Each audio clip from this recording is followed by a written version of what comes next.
નમસ્કાર વિદ્યાર્થી મિત્રો. ધોરણ 11 સાયન્સ રસાયણ વિજ્ઞાનનો પાઠ નંબર 5ની અંદર આપણે દ્રવ્ય અવસ્થાઓની શરૂઆત કરેલી. રસાયણ વિજ્ઞાન ભાગ 1ની અંદર આપણે દ્રવ્યની અવસ્થાઓ જે પાઠ છે, પાઠ નંબર 5, એની અંદર ગઈકાલે આપણે એક લેક્ચરનો અભ્યાસ કરેલો હતો. ખાસ કરીને મેં તમને જણાવ્યું તે પ્રમાણે દ્રવ્યની જે મૂળભૂત 3 ભૌતિક અવસ્થાઓ છે એમાંથી આ પાઠની અંદર વાયુ અવસ્થાનો અભ્યાસ આપણે વિશેષ કરવાનો છે અને પ્રવાહી અવસ્થાના કેટલાક ગુણધર્મો વિશેનો અભ્યાસ આપણે કરવાનો છે. ઘન અવસ્થાનો અભ્યાસ એક અલગ પાઠથી આપણે કરવાનો છે. અર્થાત 12 સાયન્સની અંદર પદાર્થની ત્રીજી ભૌતિક અવસ્થા ઘન અવસ્થાનો આપણે અભ્યાસ કરીશું. 3 પ્રકારની જે ભૌતિક અવસ્થા છે એ કોઈ પણ દ્રવ્ય અથવા પદાર્થનો ઘણા બધા કણોનો એક સમૂહ અથવા એક જથ્થો છે. ઘટક કણ તરીકે અણુ હોય, પરમાણુ હોય કે આયન હોય, પરંતુ એનો એક ખૂબ મોટો સમુદાય, એક ખૂબ મોટો જથ્થો જ્યારે એકત્ર થાય છે ત્યારે પદાર્થની અવસ્થા અસ્તિત્વમાં આવે છે. કોઈ એક કણથી પદાર્થની અવસ્થા ક્યારેય નક્કી થતી નથી અથવા અસ્તિત્વમાં હોતી પણ નથી. જ્યારે આપણે કોઈ પણ પદાર્થની અવસ્થા વિશેની વાત કરતા હોઈએ તો એ ઘણા બધા ઘટક કણોનો એક મોટો સમૂહ અથવા એક સમુદાય છે અને આ બધા ઘટક કણોના અસ્તિત્વની જે પરિસ્થિતિ છે એ જુદી જુદી હોય છે. એના આધારે આપણે 3 પ્રકારની અવસ્થા કહીએ છીએ: ઘન, પ્રવાહી અને વાયુ. વધુમાં આપણે એવું પણ જાણીએ છીએ કે ઘટક કણ તરીકે અણુ પણ હોઈ શકે, પરમાણુ પણ હોઈ શકે, આયન પણ હોઈ શકે જેવા પદાર્થો. જો એના કણો અત્યંત નજીક અને પોતાના સ્થાન ઉપર સ્થિર હોય તો એવી અવસ્થાને આપણે ઘન અવસ્થા તરીકે ઓળખીએ છીએ. જો આ બધા કણો અસ્તવ્યસ્ત ગતિ કરી શકે, પોતાના સ્થાન ઉપરથી ચલિત થઈ શકે, હરીફરી શકે, પણ પોતાના વિસ્તારને છોડીને જો બહાર જઈ શકતા ન હોય, એટલું તો એમાં જો આકર્ષણ બળ હોય તો એવા પ્રકારની ભૌતિક અવસ્થાને આપણે પ્રવાહી અવસ્થા તરીકે ઓળખીએ છીએ. જો કણો વચ્ચેનું આકર્ષણ બળ બિલકુલ નહિવત હોય, અવગણી શકાય તેટલું ઓછું હોય, અને કણો મહદંશે જો સ્વતંત્ર હોય કે જેમની વચ્ચેનું આકર્ષણ બળ અવગણી શકાય તેટલું જો ઓછું હોય તો આ પ્રકારની અવસ્થાને આપણે વાયુ અવસ્થા તરીકે આપણે ઓળખીએ છીએ. પ્રશ્ન એ છે કે પદાર્થની આ 3 પ્રકારની જે ભૌતિક અવસ્થાઓ છે એ નક્કી કરનારા પરિબળો કોણ છે, અથવા તો પદાર્થની આ 3 અવસ્થાનું નિયંત્રણ કરતા ભૌતિક ગુણધર્મો કે એવા ભૌતિક પરિબળો કયા છે કે જેના કારણે પદાર્થની અવસ્થા નક્કી થાય છે અથવા તો નિયંત્રિત થાય છે. આપણે લાસ્ટ લેક્ચરમાં સમજ્યા તે પ્રમાણે આવા 3 પરિબળો હોય છે કે જે પદાર્થની અવસ્થાનું નિયંત્રણ કરે છે અથવા તો એના કારણે કોઈ પણ પદાર્થની અવસ્થા એ નક્કી થાય છે. તો પદાર્થની અવસ્થા નક્કી કરતા પરિબળોમાં પહેલું પરિબળ છે એ છે આંતરઆણવીય બળોનો સ્વભાવ. આંતરઆણવીય બળોનો સ્વભાવ એટલે અણુઓ કે ઘટક કણો વચ્ચે ઉદ્ભવતું કે પ્રવર્તતું એક પ્રકારનું આકર્ષણ કે અપાકર્ષણ બળ, એને આંતરઆણવીય બળો તરીકે ઓળખવામાં આવે.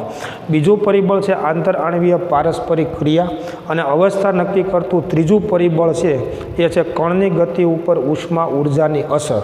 આ 3 પરિબળોના સમન્વયથી, એના સંયુક્ત અસરથી કે આ 3 પરિબળોના સમતોલનથી પદાર્થની અવસ્થા નક્કી થતી હોય છે. અર્થાત પદાર્થની અવસ્થા નક્કી કરતા આવા પ્રકારના 3 પરિબળો છે એ સામાન્ય રીતે જોવા મળે છે. અત્યારે એમાંથી આપણે પહેલું પરિબળ છે એને આપણે ધ્યાનમાં લેવાનું છે કે આંતરઆણવીય બળો શું છે. આ પહેલું પરિબળ એ આપણે સમજવાનું છે કે આંતરઆણવીય બળો અને એના સ્વભાવ વિશે આપણે સમજવાની છે. પદાર્થની અવસ્થા નક્કી કરતું પહેલું જે પરિબળ છે આંતરઆણવીય બળો, જેને ઇંગ્લિશમાં ઇન્ટરમોલેક્યુલર ફોર્સિસ તરીકે ઓળખવામાં આવે. ગઈકાલે પણ આપણે સમજ્યા તે પ્રમાણે આંતરઆણવીય બળો જે છે એ પારસ્પરિક ક્રિયા કરતા કણો વચ્ચે ઉદ્ભવતું આકર્ષણ અને અપાકર્ષણ બળ છે. માની લો કે આ કોઈ પણ 3 પ્રકારની જે અવસ્થા છે એમના કણો જે છે બધા એ કણો વચ્ચે ઉદ્ભવતું આકર્ષણ બળ હોય કે અપાકર્ષણ બળ હોય એને આંતરઆણવીય બળો અથવા તો ઇન્ટરમોલેક્યુલર ફોર્સિસ તરીકે તેને ઓળખવામાં આવે છે। એટલે આંતરઆણવીય બળોનો સ્વભાવ 2 પ્રકારનો હોય છે, આકર્ષણ પ્રકારનો પણ હોય છે અને અપાકર્ષણ પ્રકારનું પણ હોય છે। પારસ્પરિક ક્રિયા કરતા કણો એનો મતલબ માની લો કે આમાંથી કોઈ પણ 2 કણ વચ્ચે આકર્ષણ બળ હોય તો એક કણ બીજા કણ ઉપર જેટલું આકર્ષણ બળ લગાવે એટલું જ બીજો કણ છે પહેલા કણ ઉપર આકર્ષણ બળ લગાવે। જો કોઈ 2 કણ વચ્ચે અપાકર્ષણ બળ હોય તો એક કણ બીજા કણ ઉપર જેટલું અપાકર્ષણ બળ લગાવે એટલું જ બીજું કણ છે પહેલા કણ ઉપર એટલું અપાકર્ષણ બળ લગાવે। આને પારસ્પરિક ક્રિયા કરે છે એમ કહી શકાય, અથવા આ પ્રકારના બળો પારસ્પરિક હોય છે, જેને સાદી ભાષામાં આપણે એમ કહી શકીએ અરસપરસ હોય છે। એટલે આંતરઆણવીય બળો શું છે? તો આંતરઆણવીય બળો એ પારસ્પરિક ક્રિયા કરતા કણો, પછી અણુ હોય, પરમાણુ હોય કે આયન હોય, એમની વચ્ચેના આકર્ષણ અને અપાકર્ષણ બળો છે, એની આપણે વાત કરવાની છે। અહીંયા આ જે બળોની આપણે વાત કરીએ છીએ તો ગઈકાલે આપણે સમજ્યા તે પ્રમાણે 2 વિરોધી વીજભાર ધરાવતા આયનો વચ્ચે ઉદ્ભવતું જે સ્થિર વિદ્યુતીય આકર્ષણ બળ છે એનો સમાવેશ આ પ્રકારના બળોમાં થતો નથી। દાખલા તરીકે તમે વિચારો કે કોઈ આ પ્રકારનો ધન આયન છે અને આ પ્રકારનો ઋણ આયન છે, તો આની વચ્ચે પણ આકર્ષણ બળ તો હોય જ। દાખલા તરીકે સોડિયમ +1 આયન હોય અને Cl ઋણાયન હોય, તો આ બંને વિરોધી વીજભાર ધરાવતા આયનો વચ્ચે જે આકર્ષણ બળ ઉત્પન્ન થાય છે એને તો તમે યાદ કરો, આપણે આયનીય બંધ તરીકે ઓળખીએ છીએ। આ પ્રકારના આકર્ષણ બળ જે સ્થિર વિદ્યુતીય આકર્ષણ બળ છે એનો સમાવેશ આંતરઆણવીય બળોમાં થતો નથી। આંતરઆણવીય બળો શું છે એને તો હજી આપણે સમજવાનું છે, પરંતુ આવા પ્રકારના જો આકર્ષણ બળ હોય 2 વિરોધી વીજભાર ધરાવતા આયનો વચ્ચેનું જે સ્થિર વિદ્યુતીય આકર્ષણ બળ છે એનો સમાવેશ આંતરઆણવીય બળોમાં થતો નથી। કોઈ પણ 2 કે 2 કરતાં વધારે પરમાણુ સહસંયોજક બંધથી જોડાઈને જ્યારે અણુ બનાવે છે તો એમાં ઉદ્ભવતું સહસંયોજક પ્રકારનું જે આકર્ષણ બળ છે એનો પણ સમાવેશ આ પ્રકારના આંતરઆણવીય બળોમાં થતો નથી। દાખલા તરીકે આપણે એમ કહીએ કે પાણી છે H2O, તેમાં ઓક્સિજન પરમાણુ સાથે 2 હાઇડ્રોજન પરમાણુ સહસંયોજક બંધથી જોડાયેલા છે, તો આ સહસંયોજક બંધ એ પણ એક પ્રકારનું આકર્ષણ બળ છે કે જે કોઈ પણ આવા 2 પરમાણુને જકડી રાખે છે। પણ આવા પ્રકારનું આકર્ષણ બળનો સમાવેશ એ આ પ્રકારના આંતરઆણવીય બળોમાં થતો નથી। એટલે ખરેખર તમે સમજો તો આ પ્રકારનું જે બધું આકર્ષણ બળ છે ને એ તો રાસાયણિક બંધ કહેવાય, અને એનો સમાવેશ રાસાયણિક બંધ માં આપણે કરીએ છીએ કે જેથી કરીને રાસાયણિક બંધની રચના થઈ અને કોઈ પણ રાસાયણિક સંયોજનના અણુના નિર્માણ માટેના એ પ્રકારના બળો હોય છે, અને એ તો ઘણા બધા પ્રબળ હોય છે। એ બળોની વાત અહીંયા આગળ આપણે કરતા નથી, એ આપણે જ્યારે રાસાયણિક બંધનનો પાઠ ભણીશું ત્યારે એને આપણે જોઈશું અને સમજશું। તો મૂળ વાત અત્યારે એ પ્રકારની હું કરું છું કે આપણે જે બળોની વાત કરવાની છે એ અણુ બની ગયા પછી અણુઓને કોણ જકડી રાખે છે? કોઈ પણ અસંખ્ય પરમાણુ જે છે એને કયું આકર્ષણ બળ જકડી રાખે છે? કે પછી આયનો જે હોય છે તો એમને જકડી રાખતું આકર્ષણ બળ કયું છે? તો એ પ્રકારના જે બળો જે કામ કરે છે, પછી આકર્ષણ પ્રકારના હોય અને અપાકર્ષણ પ્રકારના હોય, એ પ્રકારના જે બળો છે એને આંતરઆણવીય બળો ઇન્ટરમોલેક્યુલર ફોર્સિસ તરીકે ઓળખવામાં આવે છે। એટલે આ પ્રકારના સ્થિર વિદ્યુતીય આકર્ષણ બળ કે જેને આપણે આયનીય બંધ કહીએ છીએ, અને પરમાણુને જકડી રાખતું જે સહસંયોજક બંધ પ્રકારનું જે આકર્ષણ બળ છે એનો સમાવેશ આંતરઆણવીય બળોમાં આપણે કરતા નથી। કારણ કે આ બધા બળો તો એવા પ્રકારના છે કે જે પદાર્થની અવસ્થા નક્કી કરશે, ઘન, પ્રવાહી અને વાયુ, એને અને આ પ્રકારના આકર્ષણ બળને કોઈ સંબંધ નથી।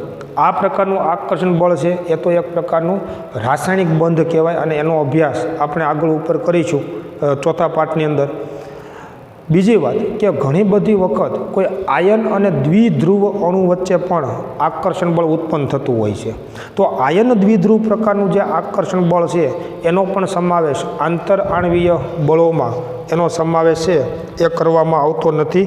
એ પણ ખાસ ધ્યાન રાખવાનું કે એ આ પ્રકારનું બળ નથી। દાખલા તરીકે તમે જુઓ કે AB પ્રકારનો જો સહસંયોજક અણુ હોય અને આના બંને પરમાણુની વિદ્યુત ઋણતા સમાન ન હોય, ધારો કે બી પરમાણુની વિદ્યુત ઋણતા જો વધારે હોય તો આ બંધનું ઇલેક્ટ્રોન યુગ્મ છે ને એ બી તરફ ખેંચાયેલું હોય, એટલે એના ઉપર આંશિક ઋણ વીજભાર ઉત્પન્ન થાય અને આ પરમાણુ ઉપર આંશિક ધન વીજભાર ઉત્પન્ન થાય. દાખલા તરીકે તમે જુઓ તો HClનો અણુ છે એ આવા પ્રકારનો છે, આપણે જાણીએ છીએ. અહીંયા હાઇડ્રોજન કરતાં ક્લોરિનની વિદ્યુત ઋણતા વધુ છે, એટલે બંધનું ઇલેક્ટ્રોન યુગ્મ ક્લોરિન તરફ આકર્ષાયેલું હોય, થોડું ખસેલું હોય, એટલે ક્લોરિન ઉપર ઋણ વીજભાર થોડોક વધશે અને હાઇડ્રોજન ઉપર એની ઉણપ જોવા મળશે. આવા પ્રકારના જે ધ્રુવીય અણુ છે એના બંને છેડાઓ ઉપર એક સમાન વીજભાર નહીં હોય અને એટલે જ એને ધ્રુવીય અણુ તરીકે આપણે ઓળખીએ છીએ. આવા પ્રકારના ધ્રુવીય અણુના બંને છેડાઓ એના ઉપરનો વીજભાર એક સરખો હશે નહીં. એટલે આવા પ્રકારના ધ્રુવીય અણુનો એક છેડો આંશિક ધન વીજભાર અને બીજો છેડો આંશિક ઋણ વીજભાર ધરાવે છે અને એના સંપર્કમાં માની લો કે કોઈ પણ આયન આવે તો એ પણ આકર્ષણ બળ ઉત્પન્ન કરશે. દાખલા તરીકે તમે સમજો કે આના સંપર્કમાં ધારી લો કે કોઈ એક્સ ઋણાયન પ્રકારનો ઋણ આયન આ છેડાના સંપર્કમાં આવે છે તો આની વચ્ચે પણ થોડુંક આકર્ષણ બળ હોય, કારણ કે આનો વીજભાર એક એકમ ઋણ વીજભાર છે અને આ છેડો થોડોક એવો ધન વીજભાર ધરાવે છે અથવા તો આંશિક ધન વીજભાર ધરાવે છે. તો આની વચ્ચે જે આકર્ષણ બળ ઉત્પન્ન થાય એને આયન દ્વિધ્રુવ આકર્ષણ બળ તરીકે ઓળખવામાં આવે. આવા પ્રકારનું જે આકર્ષણ બળ છે એનો સમાવેશ આ પ્રકારના આંતર આણ્વીય બળોમાં થતો નથી. એ આખી જુદી વાત છે, જેને આયન દ્વિધ્રુવ આકર્ષણ બળ તરીકે ઓળખવામાં આવે. માની લો કે આ છેડાના સંપર્કમાં કોઈ પણ ધન આયન આવતો હોય તો એમની વચ્ચે પણ આકર્ષણ બળ ઉત્પન્ન થાય. તો એનો જેને આપણે આયન દ્વિધ્રુવ આકર્ષણ બળ તરીકે ઓળખીએ છીએ એવા પ્રકારના બળોનો સમાવેશ આ આંતર આણ્વીય બળોમાં થતો નથી. તો અહીંયા આગળ મૂળ વાત આપણે જે આંતર આણ્વીય બળો સમજવાના છે એ કણો વચ્ચે પારસ્પરિક ક્રિયા કરતા કણો વચ્ચેના આકર્ષણ અને અપાકર્ષણ બળો છે. કોઈ પણ પદાર્થની અવસ્થા જે છે એમાં રહેલા ઘણા બધા જે આ ઘટક કણો છે એ પારસ્પરિક ક્રિયા કરતા આ પ્રકારના કણો વચ્ચેના આકર્ષણ અને અપાકર્ષણ બળો છે, જેની અંદર સ્થિર વિદ્યુતીય આકર્ષણ બળનો સમાવેશ થતો નથી, સહસંયોજક બંધ પ્રકારના આકર્ષણ બળનો સમાવેશ થતો નથી અને આયન દ્વિધ્રુવ પ્રકારનું જે આકર્ષણ બળ છે એનો પણ સમાવેશ આ પ્રકારના બળમાં થતો નથી. આ બે પ્રકારના જે બળો છે આકર્ષણ અને અપાકર્ષણ, તો આ બે પ્રકારના જે આંતર આણ્વીય બળો જેને આપણે કહીએ છીએ કે જે આકર્ષણ પ્રકારનું પણ હોય છે અને અપાકર્ષણ પ્રકારનું પણ હોય છે. આ બે પ્રકારના આકર્ષણ બળમાંથી જે આકર્ષણ પ્રકારનું આંતર આણ્વીય બળ છે એની સમજૂતી જોહનિસ વાન ડર વાલ્સ નામના વૈજ્ઞાનિકે આપેલી છે અને એટલા માટે એના નામ ઉપરથી એને વાન ડર વાલ્સ આકર્ષણ બળ તરીકે પણ એને ઓળખવામાં આવે છે. આ પ્રકારનું જે આકર્ષણ બળ છે આંતર આણ્વીય આકર્ષણ બળ એને વાન ડર વાલ્સ આકર્ષણ બળ અથવા તો વાન ડર વાલ્સ બંધ તરીકે ઓળખવામાં આવે. તમે વિચારો કે મેં તમને અગાઉ કીધેલું છે કે કોઈ પણ પ્રકારનું આકર્ષણ બળ હોય એને બંધ તરીકે ઓળખવામાં આવે. પછી બે આયન વચ્ચે હોય તોય ભલે, બે પરમાણુ વચ્ચે હોય તોય ભલે, આયન અને દ્વિધ્રુવ અણુ વચ્ચે હોય તોય ભલે, કોઈ પણ પ્રકારનું આકર્ષણ બળ હોય કે જે ઘટક કણોને જકડી રાખવાનું કામ કરે છે એને બંધ તરીકે ઓળખવામાં આવે. પરંતુ આપણે જે આકર્ષણની વાત કરીએ છીએ એ આ બધા કરતાં જુદા પ્રકારનું છે, એટલે આપણે એનો એક અલગથી અભ્યાસ કરીએ છીએ. પારસ્પરિક ક્રિયા કરતા કણો વચ્ચેનું જે આકર્ષણ બળ જોવા મળે છે એની સમજૂતી જોહનિસ વાન ડર વાલ્સ નામના વૈજ્ઞાનિકે આપેલી છે અને એટલે એના નામ ઉપરથી તેને વાન ડર વાલ્સ આકર્ષણ બળ અથવા તો એને વાન ડર વાલ્સ બંધ તરીકે ઓળખવામાં આવે છે, કે જે પદાર્થની અવસ્થા નક્કી કરતું એ ખૂબ મહત્ત્વનું બળ છે અને એની સમજૂતી વાન ડર વાલ્સ નામના વૈજ્ઞાનિકે આપેલી છે. આ પ્રકારના આકર્ષણ બળની સમજૂતી કે જે વાન ડર વાલ્સ નામના વૈજ્ઞાનિકે આપેલી છે એ જોહનિસ ડચ વૈજ્ઞાનિક હતો અને એ ડચ વૈજ્ઞાનિક જોહનિસ વાન ડર વાલ્સે આની સમજૂતી આપેલી હોવાથી એના માનમાં એને વાન ડર વાલ્સ આકર્ષણ બળ અથવા વાન ડર વાલ્સ બંધ તરીકે તેને ઓળખવામાં આવે છે. એ સાર્વત્રિક હોય છે પદાર્થની કોઈ પણ ભૌતિક અવસ્થા હોય, ઘન, પ્રવાહી કે વાયુ, તો એ બધામાં ઘટક કણો વચ્ચે આ પ્રકારનું આકર્ષણ બળ હંમેશા ઉદ્ભવતું હોય છે. તમે વિચારો, સાર્વત્રિક હોય છે. એનો આધાર કયા કયા પરિબળો ઉપર હોય છે એ આપણે સમજીશું, પરંતુ આ પ્રકારના આકર્ષણ બળની મદદથી વાન ડેર વાલ્સ નામના વૈજ્ઞાનિકે વાસ્તવિક વાયુઓનું આદર્શ વાયુના વર્તણૂકથી વિચલનનો અભ્યાસ પણ વાન ડેર વાલ્સ નામના વૈજ્ઞાનિકે કરેલો છે. કોઈ પણ વાસ્તવિક વાયુઓનું આદર્શ વાયુની વર્તણૂકથી વિચલનનો અભ્યાસ એ વાન ડેર વાલ્સ નામના વૈજ્ઞાનિકે આ પ્રકારના આકર્ષણ બળના અભ્યાસ ઉપરથી કરેલો છે, અને એ વાયુ અવસ્થા માટેનો મુખ્ય અભ્યાસ કે ગુણધર્મ છે, અને એનો અભ્યાસ આપણે આગળ ઉપર આ પાઠની અંદર કરવાના છીએ.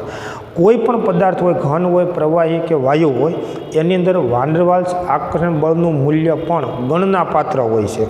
ભલે સૌથી ઓછું અન્ય કોઈ પણ પ્રકારના આકર્ષણ બળ કરતાં આ પ્રકારનું આકર્ષણ બળ ખૂબ જ નિર્બળ હોય છે, પણ તેમ છતાં એ ગણના પાત્ર એટલા માટે છે કે એના કારણે જ પદાર્થની ભૌતિક અવસ્થા છે ને એ નક્કી થતી હોય છે. એટલે આવા પ્રકારનું જે વાન ડેર વાલ્સ આકર્ષણ બળ જે છે એ ખરેખર સાર્વત્રિક હોય છે. એટલે કે પદાર્થની કોઈ પણ અવસ્થા હોય, ઘન, પ્રવાહી, વાયુ, કોઈ પણ અવસ્થા હોય કે ઘટક કણ તરીકે અણુ, પરમાણુ કે આયન ગમે તે હોય, બધા જ પદાર્થોમાં આ પ્રકારનું આકર્ષણ બળ હંમેશને માટે પ્રવર્તે છે. એટલે કે આ પ્રકારનું જે છે ને આકર્ષણ બળ એ સાર્વત્રિક છે, બધામાં જોવા મળે. જો બે ઘટક કણો વચ્ચેનું અંતર 4.5 એંગસ્ટ્રોમ કે એના કરતાં ઓછું હોય, તો એવા સંજોગોમાં આ પ્રકારનું આકર્ષણ બળ છે એ પ્રવર્તે છે. જો બે કણો વચ્ચેનું અંતર 4.5 એંગસ્ટ્રોમ કરતાં વધારે હોય, તો આ આકર્ષણ બળની અસર જોવા મળતી નથી. ઘન, પ્રવાહી કે વાયુ કોઈ પણ પદાર્થમાં જો ઘટક કણો વચ્ચેનું અંતર 4.5 એંગસ્ટ્રોમ કે એના કરતાં ઓછું હોય, તો આ પ્રકારનું આકર્ષણ બળ છે ને એ જોવા મળે છે. પરંતુ જો અંતર આના કરતાં વધારે હોય, તો આ પ્રકારના આકર્ષણ બળની અસર જોવા મળતી નથી. અને એટલે તમે વિચારો મિત્રો કે આમાં કણો વચ્ચેનું અંતર ખૂબ જ ઓછું છે, તો આ બળ વધુ ગણના પાત્ર થાય.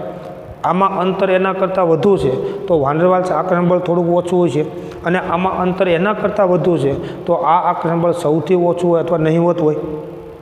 એટલે સાર્વત્રિક હોય છે, પરંતુ 4.5 એંગસ્ટ્રોમ અંતર સુધી આ પ્રકારનું આકર્ષણ બળ એ પ્રવર્તે છે અને ખૂબ નિર્બળ છે. અને એનું તમે પરિમાણ કે મૂલ્ય તમે જુઓ, આ પ્રકારના આકર્ષણ બળનું મૂલ્ય તો 0 થી 10 કિલો જૂલ પ્રતિ મોલ જેટલું તેનું મૂલ્ય હોય. એનો મતલબ શું થયો કે તમે એમ સમજો કે કોઈ પણ પ્રકારના આકર્ષણ બળને તોડવા માટે ઉર્જા આપવી પડે. જેમ આકર્ષણ બળ વધુ પ્રબળ હશે, એમ એને તોડવા માટે વધારે ઉર્જા આપવી પડશે. તો આ આકર્ષણ બળનું પરિમાણ 0 થી 10 કિલો જૂલ પ્રતિ મોલ જેટલી પ્રબળતા ધરાવે છે, અર્થાત સૌથી નિર્બળમાં નિર્બળ છે. અન્ય કોઈ પણ આકર્ષણ બળ છે એની પ્રબળતા આના કરતાં વધુ હોય, જે આપણે આગળ ઉપર જોતા જઈશું, સમજતા જઈશું કે એ પ્રકારના આકર્ષણ બળને તોડવા માટે આના કરતાં તો વધારે જ ઉર્જા બધાને આપવી પડે. એટલે વાન ડેર વાલ્સ આકર્ષણ બળનું મૂલ્ય જે છે એ 0 થી 10 કિલો જૂલ પ્રતિ મોલ આ રેન્જમાં હોય છે. 0 થી 10નો મતલબ એ થયો કે આ બધામાં પાછું સરખું ન હોય, ખૂબ નિર્બળ છે, અને અન્ય કોઈ પણ પ્રબળ આકર્ષણ બળના પ્રભાવ હેઠળ આ આકર્ષણ બળ ઢંકાયેલું હોય. માની લો કે કોઈ પણ પ્રબળ આકર્ષણ બળ તોડવા માટે તમે જે ઉર્જા આપો, તો એ ઉર્જામાં આવું નિર્બળ આકર્ષણ બળ તો આસાનીથી તૂટી જતું હોય છે. એટલે એનું પરિમાણ 0 થી 10 કિલો જૂલ પ્રતિ મોલ જેટલું હોય છે. 4.5 એંગસ્ટ્રોમ અંતર સુધી પ્રવર્તે છે અને સાર્વત્રિક છે. એટલે કે બધા જ પદાર્થોમાં અને કોઈ પણ પદાર્થની કોઈ પણ ભૌતિક અવસ્થામાં આ પ્રકારનું આકર્ષણ બળ છે એ હંમેશા જોવા મળે છે. આ ઉપરાંત તમે જુઓ તો વાન ડેર વાલ્સ આકર્ષણ બળ જે છે એ બધા પદાર્થોમાં સરખું નથી. જુદા જુદા પદાર્થોમાં આ આકર્ષણ બળનું મૂલ્ય જુદું જુદું હોય. આવું શા માટે? તો વાન ડેર વાલ્સ આકર્ષણ બળનો ખરેખર આધાર તમે જુઓ ને તો 4 પરિબળો ઉપર એનો આધાર છે ને એ રહેલો હોય છે. પહેલું પરિબળ જે છે એનો એક આધાર, વાન ડેર વાલ્સ આકર્ષણ બળનો એક આધાર અણુઓના આકાર ઉપર એનો આધાર રહેલો હોય. વાન ડેર વાલ્સ આકર્ષણ બળનો બીજો આધાર અણુમાં રહેલા ઇલેક્ટ્રોનની સંખ્યા ઉપર પણ એનો આધાર રહેલો હોય.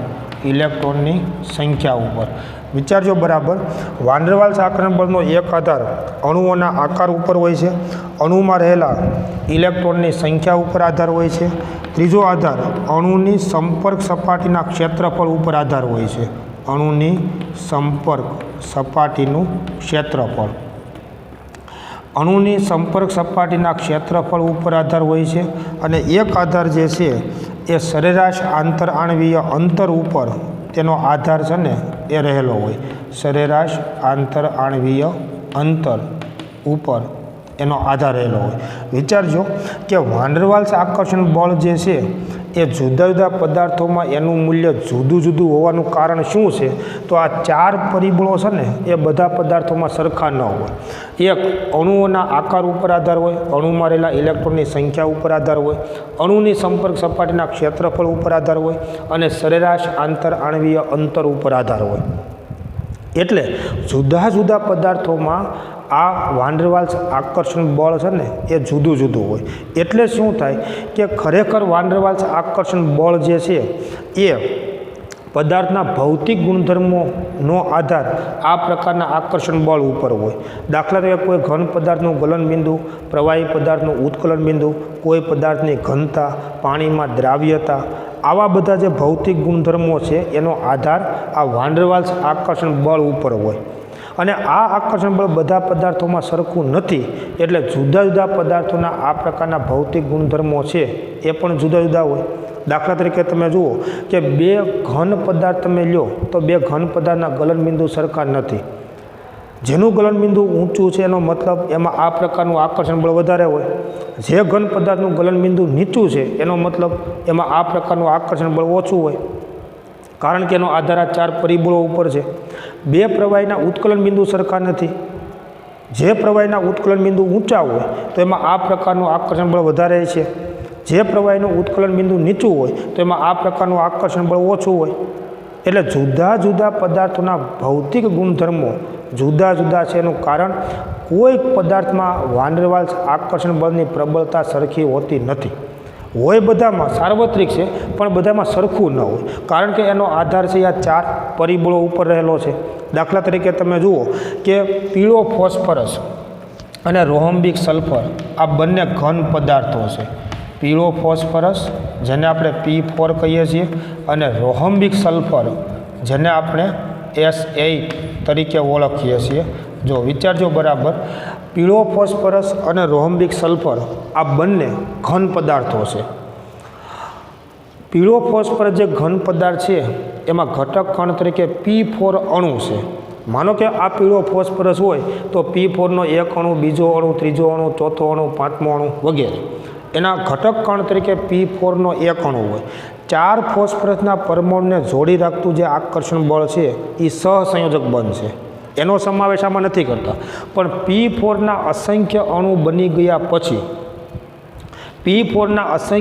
બની ગયા પછી એને કોણ જકડી રાખે છે? એ આ વાન ડેર વાલ્સ આકર્ષણ બળ છે. અણુઓ વચ્ચે પ્રવર્તતું એક પ્રકારનું નિર્બળ આકર્ષણ બળ જેને આપણે વાન ડેર વાલ્સ આકર્ષણ બળ તરીકે ઓળખીએ છીએ. દાખલા તરીકે તમે જુઓ તો ફોસ્ફરસના 4 જે પરમાણુ છે એ એકબીજા સાથે સહસંયોજક બંધથી જોડાયેલા હોય છે. આ પ્રમાણે કે ફોસ્ફરસના 4 પરમાણુ સહસંયોજક બંધથી જોડાય અને આવો સમચતુષ્ફલકીય અણુ છે ને એ બનાવે છે P4 અણુ. હવે આવા P4ના અસંખ્ય અણુ જે છે એને કોણ જકડી રાખે છે? એને જકડી રાખતું આકર્ષણ બળ જે છે એ આ વાન ડેર વાલ્સ પ્રકારનું છે. S8 કે જેમાં સલ્ફરના 8 પરમાણુ જોડાય અને S8નો એક અણુ બનાવે છે. પરંતુ S8ના અસંખ્ય અણુઓને કોણ જકડી રાખશે?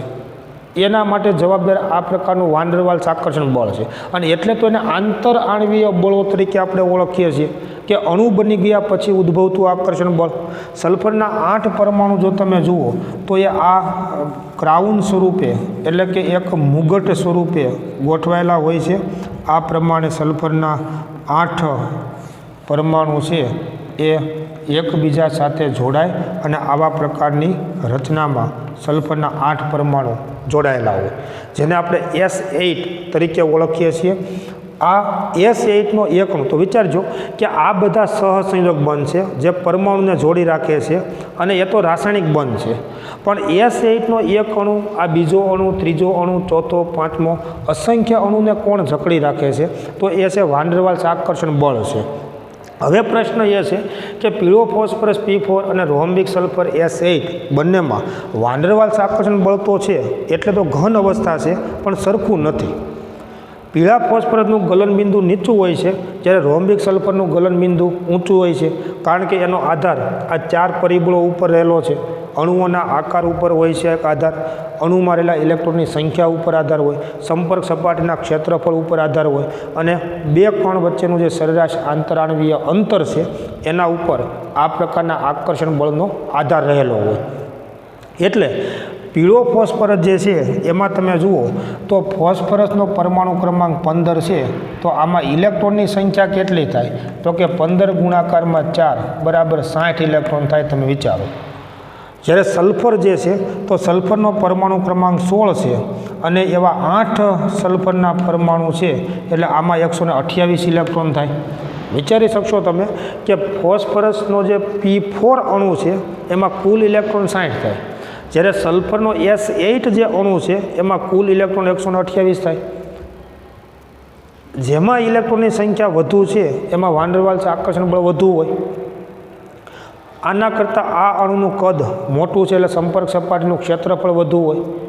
તો આ બધા પરિબળો ઉપરથી તમે જોઈ શકશો કે પીળા ફોસ્ફરસ કરતાં રોમ્બિક સલ્ફરમાં વાન ડેર વાલ્સ આકર્ષણ બળ વધુ હોય છે, અને એટલા માટે પીળા ફોસ્ફરસ કરતાં રોમ્બિક સલ્ફરનું ગલનબિંદુ ઊંચું હોય. ગલનબિંદુ કોને કહીએ છીએ? કે આને તમે ઉષ્મા આપો અને આ બધા ઘટકોને તમે અલગ કરો, દૂર ખસેડો, જેથી કરીને ઘનનું રૂપાંતર પ્રવાહીમાં થાય, તો એ તાપમાનને આપણે એનું ગલનબિંદુ કહીએ છીએ. તો તમે વિચારી શકશો કે કણો વચ્ચેનું આકર્ષણ બળ જેમ વધુ હોય છે એમ એને ઘનનું રૂપાંતર પ્રવાહીમાં કરવા માટે વધારે ઉષ્મા આપવી પડશે. એટલે પીળા ફોસ્ફરસ કરતાં રોમ્બિક સલ્ફરમાં આ પ્રકારનું વાન ડેર વાલ્સ આકર્ષણ બળ વધુ હોવાથી પીળા ફોસ્ફરસ કરતાં રોમ્બિક સલ્ફરનું ગલનબિંદુ ઊંચું જોવા મળે. આ ઉદાહરણ મેં તમને એક વાત ગુણધર્મ સમજાવવા માટે આપ્યું છે, અને આવું કોઈ પણ પદાર્થ માટે જોવા મળે છે. બે ઘન પદાર્થના ગલનબિંદુ સરખા ન હોય, બે પ્રવાહીના ઉત્કલન બિંદુ સરખા ન હોય, કોઈ પદાર્થની પાણીમાં દ્રાવ્યતા સરખી ન હોય, કારણ કે આ બધા જ ગુણધર્મોનો આધાર આ પ્રકારના વાન ડેર વાલ્સ આકર્ષણ બળ ઉપર તેનો આધાર રહેલો હોય છે. બીજું તમે વિચારી શકશો કે આ પ્રકારનું જે વાન ડેર વાલ્સ આકર્ષણ બળ છે એ ના ઉપર પદાર્થના ભૌતિક ગુણધર્મોનો તો આધાર હોય જ, પરંતુ પદાર્થની અવસ્થા નક્કી કરતું પરિબળ જે છે એ પણ આ પ્રકારનું વાન ડેર વાલ્સ આકર્ષણ બળ છે. તમે વિચારી શકશો કે ઘટક કણ કેવા છે, એના આ 4 પરિબળો કેવા પ્રકારના છે, એના આધારે જુદા જુદા ઘટક કણો વચ્ચેનું આ પ્રકારનું આકર્ષણ બળ પણ જુદું જુદું હોય. અને સમજી શકશો કે જે ઘટક કણો વચ્ચેનું આ આકર્ષણ બળ જેમ વધુ એમ પદાર્થની અવસ્થા વાયુમાંથી પ્રવાહીમાંથી ઘન બનશે. જો આ પ્રકારનું આકર્ષણ બળ ઓછું હોય છે તો પદાર્થની ભૌતિકતા ઘનમાંથી પ્રવાહીમાંથી વાયુ તરફ જશે. એટલે કોઈપણ પદાર્થની ભૌતિક અવસ્થા નક્કી કરતું જે પરિબળ છે એ આ પ્રકારનું આંતરઆણવીય બળ છે, અને એમાં પણ આકર્ષણ પ્રકારનું આ જે વાન ડેર વાલ્સ આકર્ષણ બળ છે એ એની ભૌતિક અવસ્થા નક્કી કરવા માટેનું ખૂબ અગત્યનું પરિબળ છે. તો કોઈપણ પદાર્થના ભૌતિક ગુણધર્મોનો આધાર જેના ઉપર છે, અને પદાર્થની અવસ્થા નક્કી કરતું જે એક પ્રકારનું પરિબળ છે એ ખાસ કરીને વાન ડેર વાલ્સ આકર્ષણ બળ છે અથવા બંધ છે, જેને આપણે આંતરઆણવીય બળ, આકર્ષી પ્રકારનું આંતરઆણવીય બળ તરીકે આપણે ઓળખીએ છીએ, કે જે પદાર્થની અવસ્થા નક્કી કરે છે. આ પ્રકારનું જે વાન ડેર વાલ્સ આકર્ષણ બળ જે છે એ પણ ખાસ કરીને 3 પ્રકારના જોવા મળે છે. વાન ડેર વાલ્સ આકર્ષણ બળની જે આપણે વાત કરીએ છીએ એના પણ ખાસ કરીને 3 પ્રકારના વાન ડેર વાલ્સ આકર્ષણ બળ છે એ જોવા મળે છે. જેવા પ્રકારના પદાર્થો, દાખલા તરીકે પહેલું જો એનો પ્રકાર આપણે જોઈએ તો એ છે લંડન બળ છે અથવા તો વિસર્જન બળ છે. વાન ડેર વાલ્સ આકર્ષણ બળનો પહેલો પ્રકાર જે છે એનો પહેલો પ્રકાર છે એ છે વિસર્જન બળો, અથવા તો એને લંડન બળો તરીકે ઓળખવામાં આવે છે. વિસર્જન બળો અથવા તો લંડન બળો. જો વાન ડેર વાલ્સ આકર્ષણ બળ 3 પ્રકારે ઉદ્ભવે છે. જો અને આ બધી કન્ડિશન ખાસ યાદ રાખવાની. સાર્વત્રિક હોય એટલા અંતર સુધી પ્રવર્તે 0 થી 10 કિલો જૂલ પ્રતિ મોલ જેટલી એની પ્રબળતા હોય છે અને આ બધા પરિબળો ઉપર એનો આધાર હોય. પરંતુ જુદા જુદા પદાર્થોમાં જે કણો છે એની પરિસ્થિતિ અનુસાર આ પ્રકારનું વાન ડર વાલ્સ આકર્ષણ બળ પણ 3 પેટા પ્રકારની અંદર વિભાજિત કરવામાં આવે છે. જેમાં પહેલું છે એ વિસર્જન બળો અથવા લંડન બળો તરીકે ઓળખવામાં આવે છે. બીજું જે છે એ દ્વિધ્રુવીય પ્રકારનું આકર્ષણ બળ તરીકે ઓળખવામાં આવે છે. એટલે કે દ્વિધ્રુવીય બળો છે. અને વાન ડર વાલ્સ આકર્ષણ બળનો ત્રીજો જે પ્રકાર છે એ છે પ્રેરિત દ્વિધ્રુવીય પ્રકારના બળો. પ્રેરિત દ્વિધ્રુવીય પ્રકારના બળો અથવા તો એને આકર્ષણ બળ એવું પણ કહી શકાય કે પ્રેરિત દ્વિધ્રુવીય બળો. આ 3 પ્રકારના બળો એ વાન ડર વાલ્સ આકર્ષણ બળના પ્રકારો છે. જો પહેલું જે છે એ વિસર્જન બળો અથવા લંડન બળો છે. બીજું દ્વિધ્રુવીય પ્રકારના બળો છે.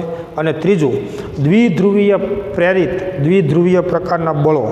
આ 3 વાન ડર વાલ્સ આકર્ષણ બળના પ્રકાર છે. એમાંથી બીજો જે પ્રકાર છે દ્વિધ્રુવીય બળો એને ખાસ કરીને હાઇડ્રોજન બંધ તરીકે પણ ઓળખવામાં આવે છે. અને તમે મિત્રો યાદ કરો કે 9-10ની અંદર પણ તમે હાઇડ્રોજન બંધની તો વાત સાંભળેલી છે. તો દ્વિધ્રુવીય પારસ્પરિક ક્રિયા પ્રકારનો જે બળ વાન ડર વાલ્સ આકર્ષણ બળ જે છે એને ખાસ કરીને હાઇડ્રોજન બંધ તરીકે પણ ઓળખવામાં આવે છે. જ્યારે આપણે એનો અભ્યાસ કરીશું એટલે ખ્યાલ આવશે. તો દ્વિધ્રુવીય પારસ્પરિક ક્રિયા પ્રકારનો જે આકર્ષણ બળ છે આ પ્રકારનું એને સામાન્ય રીતે હાઇડ્રોજન બંધ તરીકે ઓળખવામાં આવે છે. અને આ પ્રકારનું આકર્ષણ બળ એ બધા અણુમાં જોવા નથી મળતું. કેટલાક તત્વો ખાસ કરીને હાઇડ્રોજન બંધની રચના કરતા હોય છે અને એટલે એને અભ્યાસમાં પણ એક અલગ વિભાગમાં એક અલગ કેટેગરીની અંદર એને મૂકી અને એનો અભ્યાસ છે એ કરવામાં આવે છે. તો 3 પ્રકારના જે વાન ડર વાલ્સ આકર્ષણ બળ છે એમાંથી જે બીજો પ્રકાર છે મિત્રો એને ખાસ યાદ રાખવાનું કે દ્વિધ્રુવ પારસ્પરિક ક્રિયા પ્રકારનો જે પ્રબળ બંધ છે એ હાઇડ્રોજન બંધ છે. અને આ હાઇડ્રોજન બંધ માત્ર કેટલાક તત્વો જ હાઇડ્રોજનની બંધ રચનામાં જ ભાગ લઈ શકશે. બધા જ પદાર્થોમાં હાઇડ્રોજન બંધ બની શકતો નથી. એટલે એનો અભ્યાસ આપણે એક અલગ વિભાગમાં કે અલગ કેટેગરીમાં મૂકી અને એનો અભ્યાસ આપણે આ પાઠની અંદર કરવાના છીએ અથવા તો કરીશું. આ ઉપરાંત તમે જ્યારે આપણે રાસાયણિક બંધનનો પાઠ ભણીશું ત્યારે પણ હાઇડ્રોજન બંધની વિશેષ ચર્ચાઓ અથવા તો એની સમજૂતી છે એ આપણે મેળવવાની છે. તો આવા જે 3 પ્રકારના જે વાન ડર વાલ્સ આકર્ષણ બળો છે એની આપણે વાત કરવાની છે. ફરી વખત અહીંયા આગળ હું તમને યાદ અપાવી દઉં કે આપણે જે આંતરઆણવીય બળોની વાત કરીએ છીએ એમાંથી અત્યારે આકર્ષણ પ્રકારના બળોની વાત કરીએ છીએ કે જેની સમજૂતી વાન ડર વાલ્સે આપેલી હોવાથી એને વાન ડર વાલ્સ આકર્ષણ બળ કહેવાય. જે આવા 3 પ્રકારના છે. અને આ 3 પ્રકારના જે આકર્ષણ બળ કે જેને આપણે વાન ડર વાલ્સ બંધ તરીકે ઓળખીએ છીએ જે સાર્વત્રિક હોય છે એટલા અંતર સુધી પ્રવર્તે 0 થી 10 કિલો જૂલ પ્રતિ મોલ જેટલી એની ઉર્જા મૂલ્ય હોય છે. અને આ 4 પરિબળો ઉપર તેનો આધાર છે ને એ રહેલો હોય છે. સાર્વત્રિક છે એટલે બધા પદાર્થોની કોઈ પણ અવસ્થામાં જોવા મળે છે અને એના કારણે જ પદાર્થની ભૌતિક અવસ્થા ઘન પ્રવાહી કે વાયુ એ નક્કી થાય છે. કોઈ પણ પદાર્થના ભૌતિક ગુણધર્મોનો આધાર પણ આ પ્રકારના આકર્ષણ બળ ઉપર જ રહેલો હોય છે.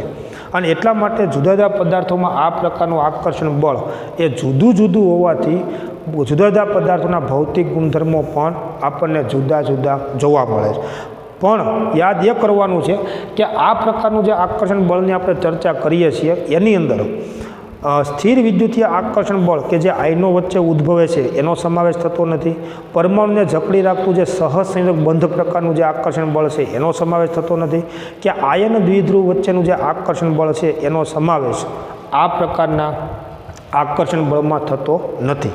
આપણે જે વાત કરીએ છીએ એ અણુ બની ગયા પછી અણુઓ વચ્ચે પ્રવર્તતું આંતરઆણવીય આકર્ષણ બળની વાત કરીએ છીએ કે જે વાન્ડરવાલ્સ નામના વૈજ્ઞાનિકે સમજાવેલું હોવાથી એના નામ ઉપરથી એને આપણે વાન્ડરવાલ્સ આકર્ષણ બળ તરીકે ઓળખીએ છીએ. પહેલા પ્રકારનું જે વાન્ડરવાલ્સ આકર્ષણ બળ છે કે જેને આપણે વિસર્જન બળો અથવા તો લંડન બળ તરીકે આપણે એને ઓળખીએ છીએ. ડિસ્પર્સ ફોર્સીસ તરીકે પણ ઓળખવામાં આવે, જેને વિક્ષેપણ બળો તરીકે પણ ઓળખવામાં આવે છે. આ એક પ્રકારનું આકર્ષણ બળ છે. ખાસ કરીને તમે જુઓ તો આ પ્રકારનું આકર્ષણ બળ જે વાન્ડરવાલ્સ આકર્ષણ બળનો એક પ્રકાર છે એ ક્યારે ઉદ્ભવે તો માની લો કે કોઈ પણ તટસ્થ પરમાણુ હોય કે અધ્રુવીય અણુ હોય, કોઈ તટસ્થ પરમાણુ હોય કે અધ્રુવીય અણુ હોય કે જેની ઇલેક્ટ્રોન વીજભાર કે એના ઇલેક્ટ્રોન ભાર વાદળ સમમિત હોય છે. કોઈ પણ તમે વિદ્યુતીય તટસ્થ પરમાણુ તમે જુઓ કે અધ્રુવીય અણુ તમે જુઓ તો એ વિદ્યુતીય રીતે સમમિત હોય છે, જેમાં દ્વિધ્રુવ ચાકમાત્રા જોવા મળતી નથી. હવે આ વાતને સમજવા માટે કેમ કે આપણે તો જ્યારે રાસાયણિક બંધનો પાઠ સમજીશું તો એની અંદર આની વિશેષ ચર્ચાઓ આપણે સમજવાની છે.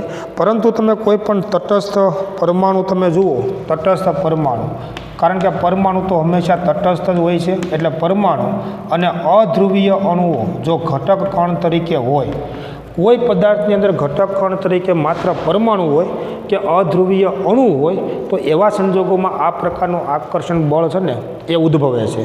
કારણ કે પરમાણુ અથવા તો અધ્રુવીય અણુ જે છે એ વિદ્યુતીય રીતે સમમિત હોય છે અને વિદ્યુતીય રીતે સમમિત હોવાથી એમાં દ્વિધ્રુવ ચાકમાત્રા હોતી નથી. હવે તમને એમ થાય કે આ શું?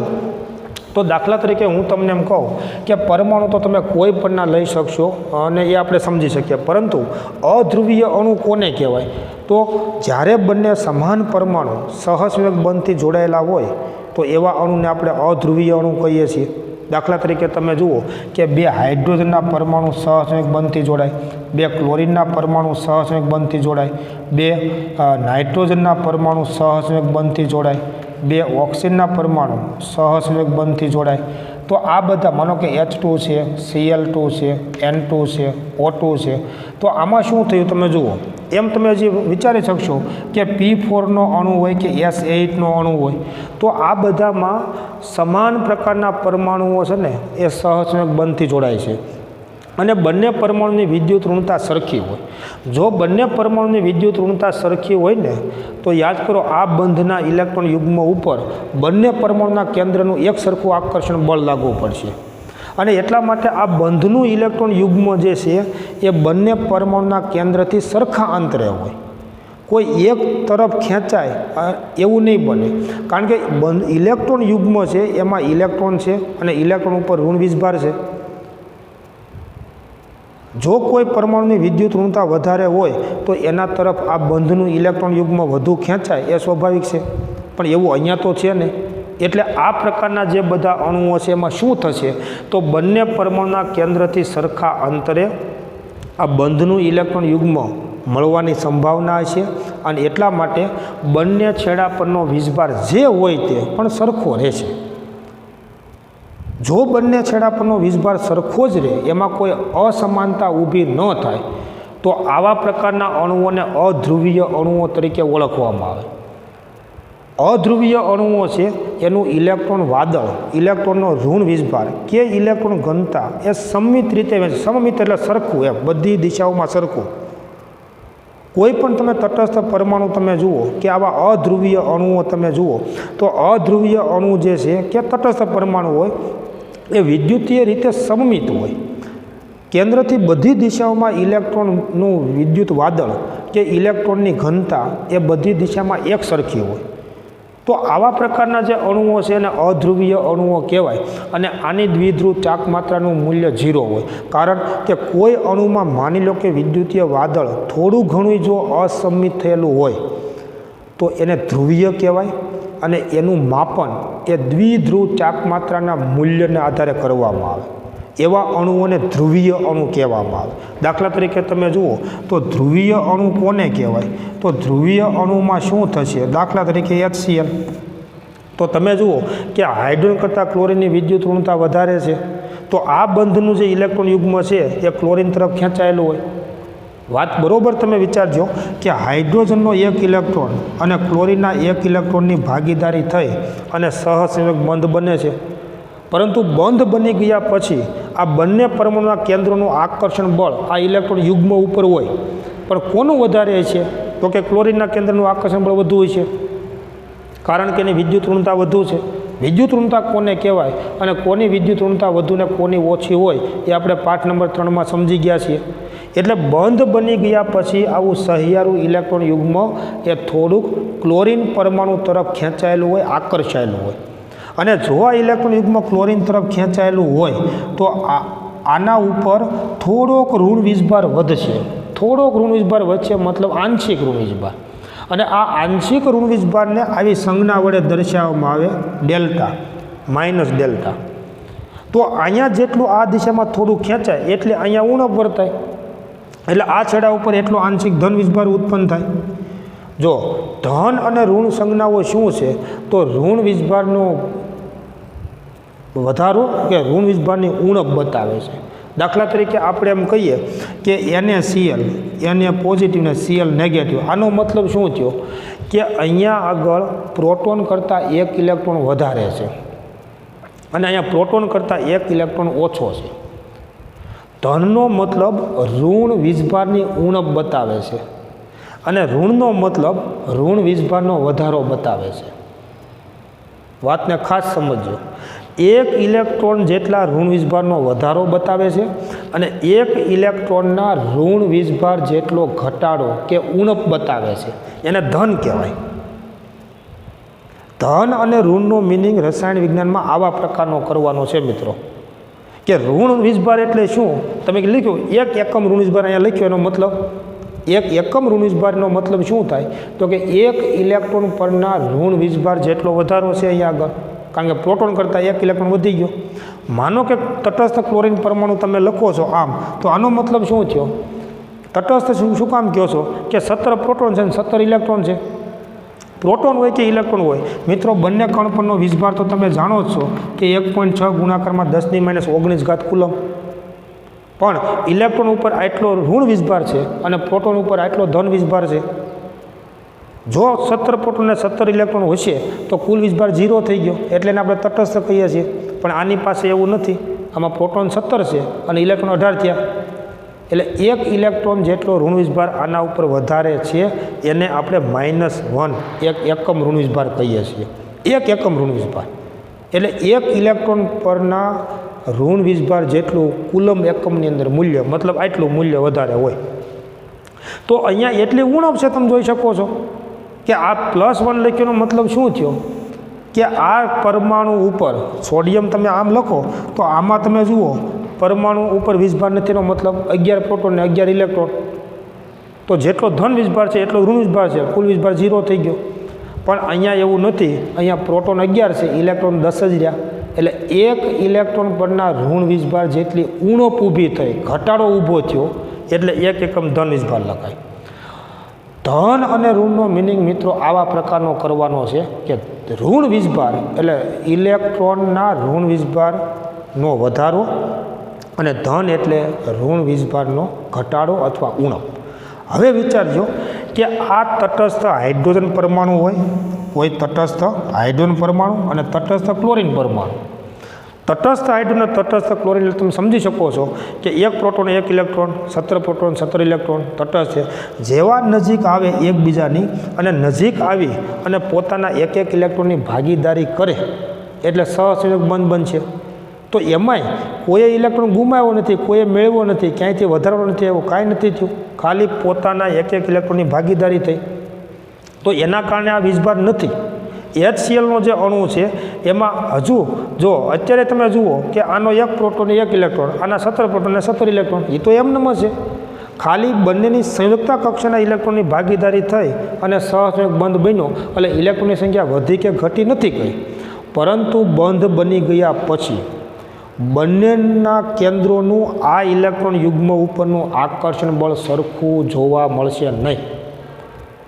બંધ બની ગયા પછી આ ઇલેક્ટ્રોન યુગ્મ, કારણ શું થયું તમે જુઓ કે બંને પરમાણુ નજીક આવ્યા ને એટલે આના ઇલેક્ટ્રોન ઉપર પણ આના કેન્દ્રનો પ્રભાવ જોવા મળશે, અને એમ આના સંયોજકતા ઇલેક્ટ્રોન ઉપર આના કેન્દ્રનો પ્રભાવ જોવા મળશે નજીક આવ્યા એટલે. પરંતુ જેનું વધારે છે ને આકર્ષણ બળ એના તરફ આ યુગ્મ થોડું ખેંચાયેલું રહે છે, એટલે બંધ બની ગયા પછી ક્લોરીન પરમાણુની વિદ્યુત ઋણતા વધુ હોવાથી આ યુગ્મ જે છે એ ક્લોરીન તરફ આકર્ષેલું રહે છે. દાખલા તરીકે હું આ હાઇડ્રોજનની સંયોજકતા કક્ષા બતાવું છું અને હું આ ક્લોરીન જે છે એની સંયોજકતા કક્ષા બતાવું છું. વિચાર કરજો કે ક્લોરીનની સંયોજકતા કક્ષા એટલે શક્તિ સ્તર નંબર 3, યાદ આવવું જોઈએ ઇલેક્ટ્રોન રચના ઉપરથી. આની સંયોજકતા કક્ષા એટલે પ્રથમ શક્તિ સ્તર. હવે આ બંને જ્યારે નજીક આવશે, જો દૂર હશે તો એ વિદ્યુતીય તટસ્થ જ હોય, અને ઇલેક્ટ્રોન વાદળ છે ને એ સંમિત રીતે વહેંચાયેલું હોય. કેન્દ્રથી બધી દિશામાં ઇલેક્ટ્રોનનો વીજભાર એક સરખો હોય છે. જેમ આની ભલે એક જ ઇલેક્ટ્રોન છે પણ કેન્દ્રની બધી દિશાઓમાં ઇલેક્ટ્રોન વીજભાર કે ઇલેક્ટ્રોનની ઘનતા સમાન છે.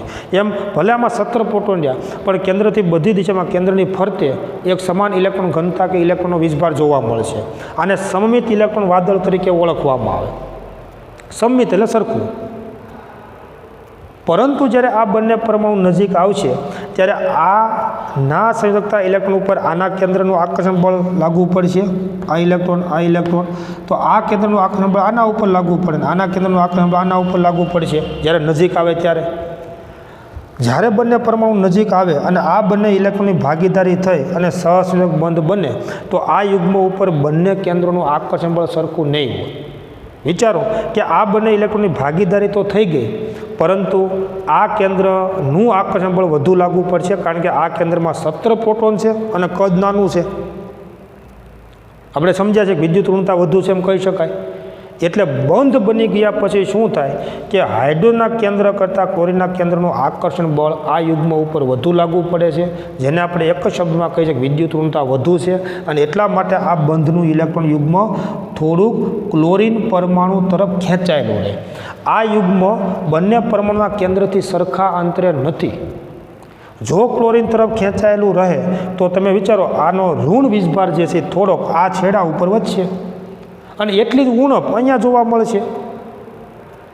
ઇલેક્ટ્રોન ભાર જે છે, ઇલેક્ટ્રોનનો જે ઋણ વીજભાર છે, ઇલેક્ટ્રોન વાદળ છે કે એને ઇલેક્ટ્રોનની ઘનતા પણ કહેવાય, એ જેટલું માનો કે આ છેડા તરફ જેટલું ખસે તો એટલી સામે છેડે ઉણપ જોવા મળશે.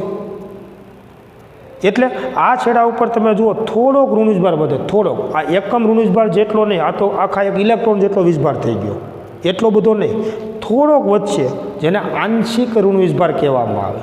અને આંશિક ઋણ વીજભારને દર્શાવવા માટે આવી ડેલ્ટાની સંજ્ઞા કરવામાં આવે અને આગળ ઋણ નિશાની બતાવવામાં આવે. તો અહીંયા જેટલો ઋણ વીજભાર થોડોક એવો વધશે એટલી ઉણપ અહીંયા જોવા મળશે, એટલે એને આંશિક ધન કહેવામાં આવે. હવે શું થયું તમે જુઓ તો હવે બંને છેડા ઉપર, આ છેડા ઉપર થોડોક ઋણ વીજભાર વધારે છે આંશિક, અને અહીંયા એટલી એની ઉણપ જોવા મળશે. બંને છેડા ઉપર આની જેમ વીજભાર એક સમાન નથી, ઇલેક્ટ્રોન વાદળ સંમિત નથી, એટલે આને ધ્રુવીય અણુ કહેવામાં આવે. આ પ્રકારે જો ઇલેક્ટ્રોન ઘનતા કોઈ એક છેડા તરફ વધુ જોવા મળે અને બીજે છેડે એની ઉણપ જોવા મળે, અર્થાત અણુના બંને છેડા ઉપર ઇલેક્ટ્રોનના વીજભારનું પ્રમાણ એક સરખું રહેશે નહીં, ઇલેક્ટ્રોન ઘનતા એક સરખી રહેશે નહીં, ઇલેક્ટ્રોન વીજભાર અસંમિત રીતે વહેંચાયેલો હશે.